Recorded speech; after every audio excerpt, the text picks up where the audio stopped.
اللهم صل على سيدنا محمد يا رب صل وسلم دائما أبدا على حبيبك.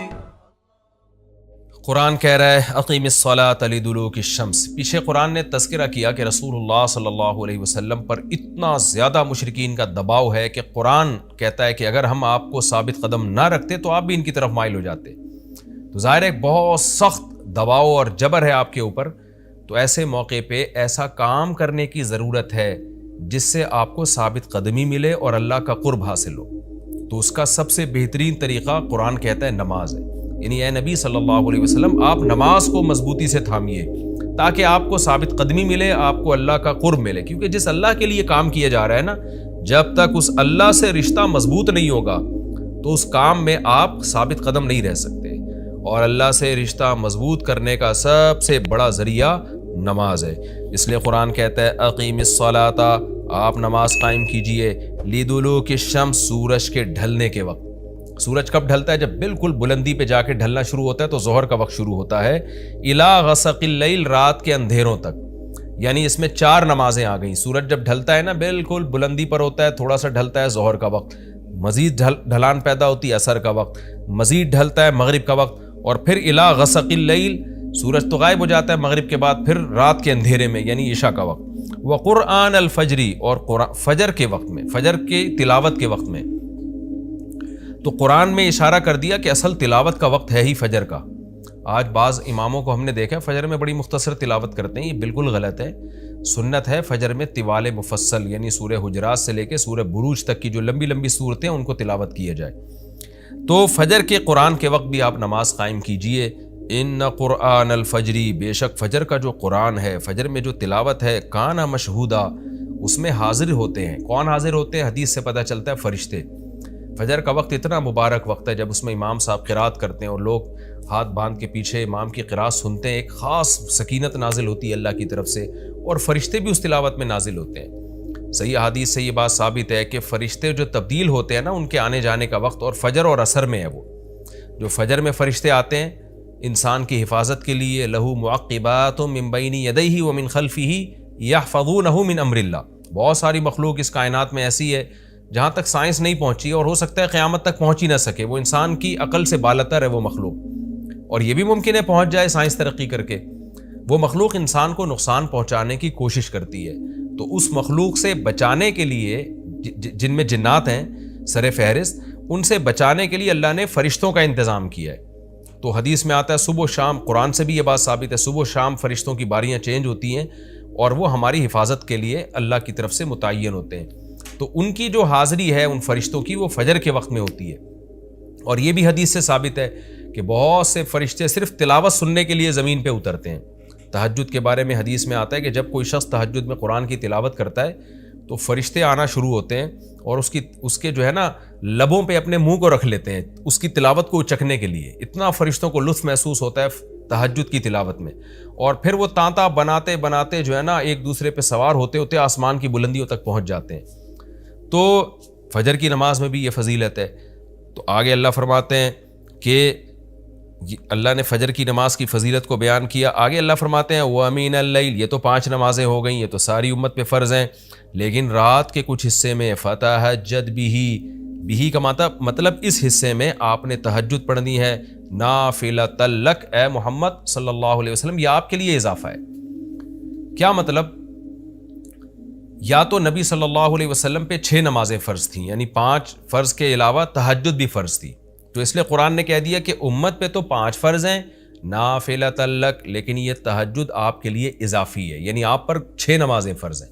ایک مطلب تو یہ بھی ہو سکتا ہے.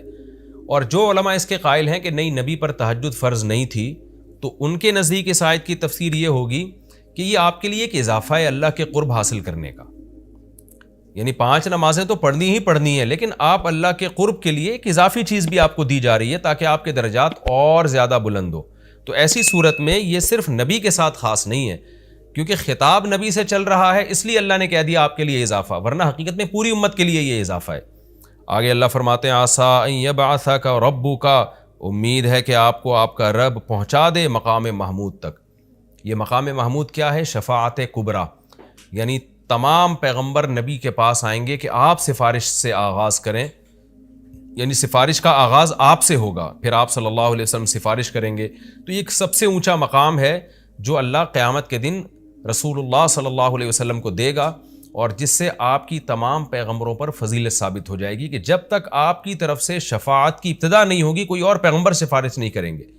تو اللہ نبی صلی اللہ علیہ وسلم کو تسلیاں دے رہا ہے کہ یہ مشرکین کا جو آپ کے اوپر بے پناہ دباؤ ہے، جبر ہے، آپ اس میں تسلی رکھیے، آپ نماز قائم کریں اور تہجد کی پابندی کریں، اللہ نے آپ کو بہت بڑا آگے چل کے مقام دینا ہے۔ تو چونکہ نبی صلی اللہ علیہ وسلم بھی بشر تھے نا، مشرکین کے دباؤ کی وجہ سے آپ بھی ایک پریشانی میں آتے تھے، تو اس لیے اللہ آپ کو ثابت قدم رکھنے کے لیے آپ صلی اللہ علیہ وسلم کو یہ خوشخبریاں سنا رہا ہے کہ آپ نے اپنا اس عمل کو فوکس کرنا ہے، نماز اور تہجد کو، تاکہ آپ کا اللہ سے قرب رہے، اور اللہ آپ کو خوشخبری دے رہا ہے کہ امید ہے آپ کا رب آپ کو بہت بڑے مقام تک پہنچا دے۔ رہا مسئلہ مشرکین کی دھمکیوں کا کہ یہ پوری کوشش کر رہے ہیں کہ آپ کو مکہ سے نکال دیں، تو ہم نے تو بتا دیا کہ یہ خود بھی نہیں پنپ پائیں گے، لیکن آپ نے اللہ سے کیا دعا مانگنی ہے؟ وَقُلْ رَبِّ، کہہ دیجئے اے میرے رب، ادخلنی مدخل صدق، مجھے مکہ میں داخل کیجئے مرغوب داخلہ، اچھا داخلہ، اور مجھے مکہ سے نکالیے بھی اچھے طریقے سے، یعنی اچھا نکلنا ہو میرا، ایسا نکلنا جس کے نتائج اچھے ہوں۔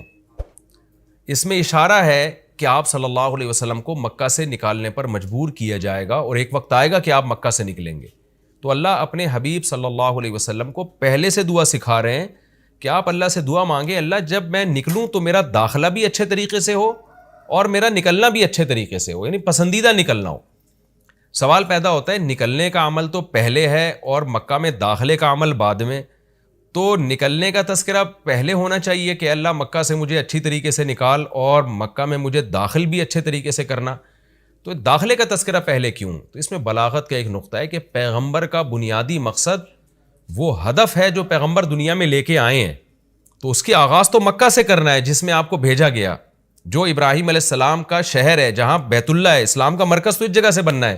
تو اس جگہ سے اگر نکالنا ہی مقصد ہے تو یہ جگہ تو رہ گئی نا پھر جو ابراہیم علیہ السلام کا مرکز اور ابراہیم علیہ السلام کی دعائیں تھیں، تو اس لیے اصل مقصد تو یہ کہ مکہ میں داخل میں اچھے طریقے سے ہوں، جو پیغمبر کا مقصد تھا دنیا میں آنے کا، مکہ فتح کر کے داخل ہوں، یہاں مجھے غلبہ ملے، اور یہاں میرا جب داخلہ ہو تو ایسا داخلہ جس کو میں پسند کروں۔ یہ جو ابھی میں مکہ میں کہیں سفر سے جا کے واپس آتا ہوں، یہ داخلہ وہ داخلہ نہیں ہے جو میں چاہتا ہوں۔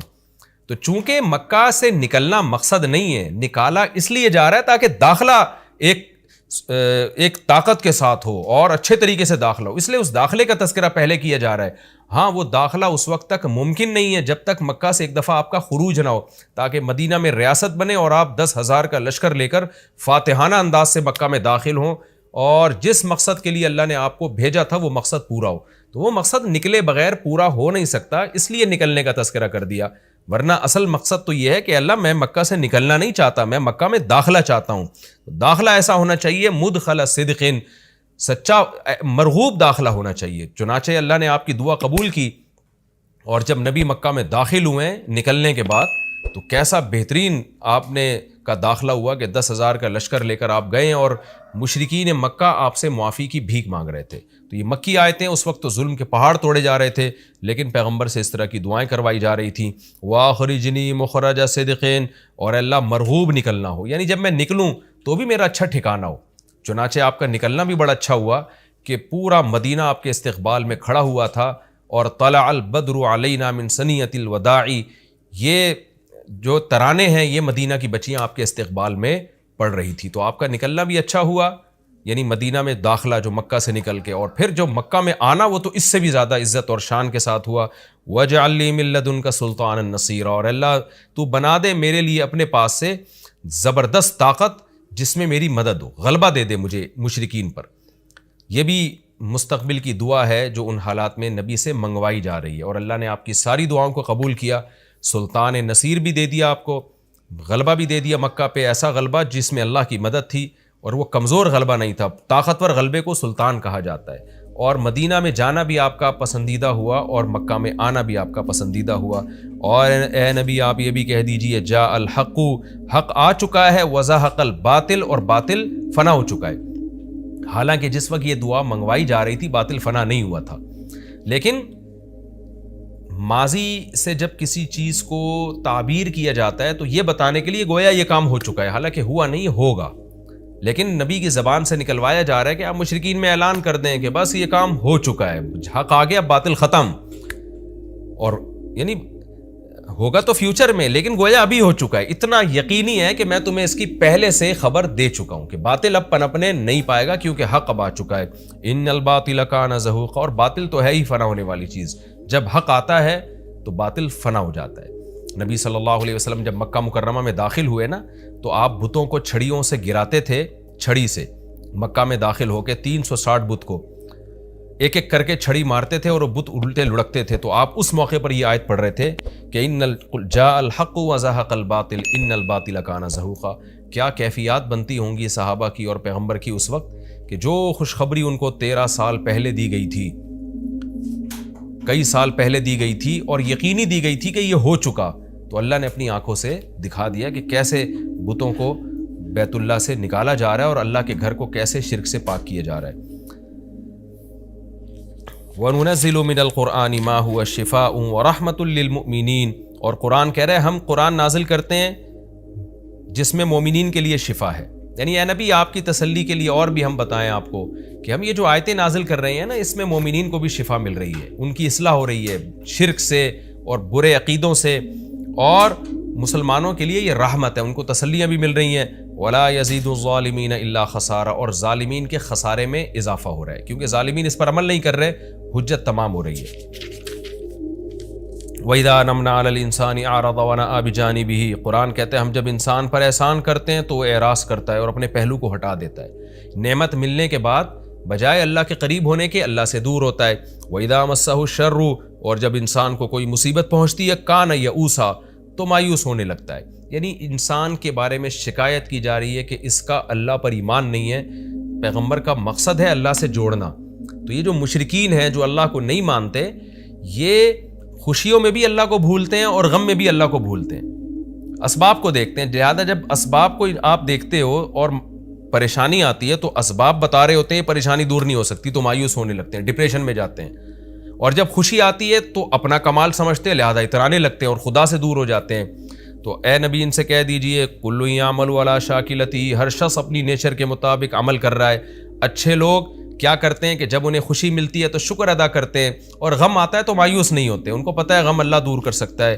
فَرَبُّكُمْ أَعْلَمُ، تمہارا رب خوب جانتا ہے بِمَنْ هُوَ أَهْدَىٰ سَبِيلًا، کون ان دونوں فریقوں میں سیدھے راستے پر چل رہا ہے. جو غموں میں مایوس ہو اور خوشیوں میں اترانے لگے، خدا سے دور ہو جائے، وہ گمراہی والے راستے پر ہے. اور جو خوشیوں میں اللہ کے قریب آئے، شکر ادا کرے، اور غموں میں بھی اللہ کے قریب آئے کہ غم کو اللہ ہی دور کر سکتا ہے، مایوس نہ ہو، یہ سیدھے راستے پر ہے. اللہ خوب جانتا ہے کون سیدھے راستے پر ہے، یعنی اس میں اللہ نے اشارہ دے دیا کہ یہ لوگ سیدھے راستے پر ہے، تو ہمیں ایسا بننا چاہیے. یہ ہمارا رکوع کمپلیٹ.